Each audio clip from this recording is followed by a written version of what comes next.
Yeah, Charlie Kirk was the founder of a conservative youth organization known as Turning Point USA.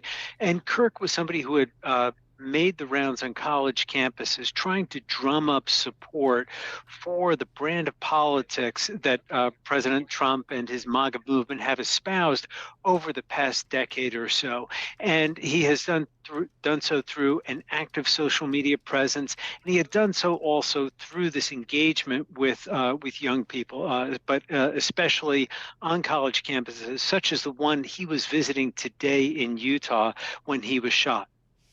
Any word on what kind of person was he? Because you said he gravitated to kind of that younger audience. How did he do that? Obviously, social media, but what kind of person was he?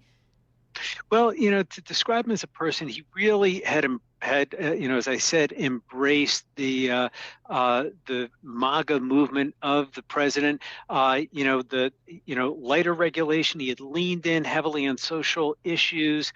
He had been outspoken on the whole transgender issue as well, and he had tried to take those issues and turn them and package them for the younger audience.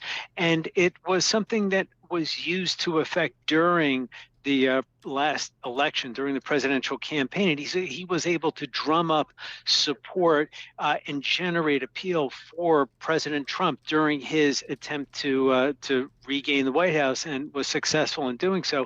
And President Trump has pointed to the bump in popularity he enjoyed among younger voters this time around as helping him in his campaign victory over Kamala Harris.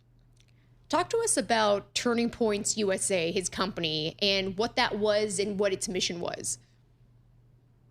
Turning Point USA, in essence, had also, as I said, they tried to, in their words, seize on some of those cultural issues that had become touchstones in the battle between Republicans and Democrats for the identity of politics here in the USA.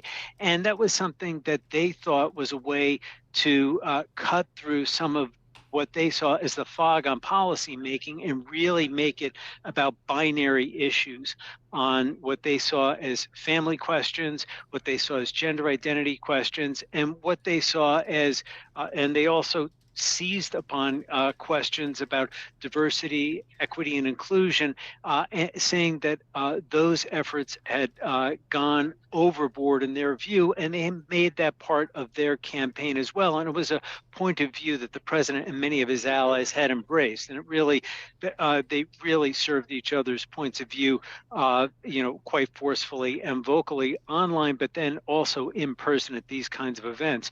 And another thing that they had done was also adopt some of the branding and even the merchandising that the president and his followers have used in other platforms, selling hats and other gear, and really trying to appeal to that younger audience.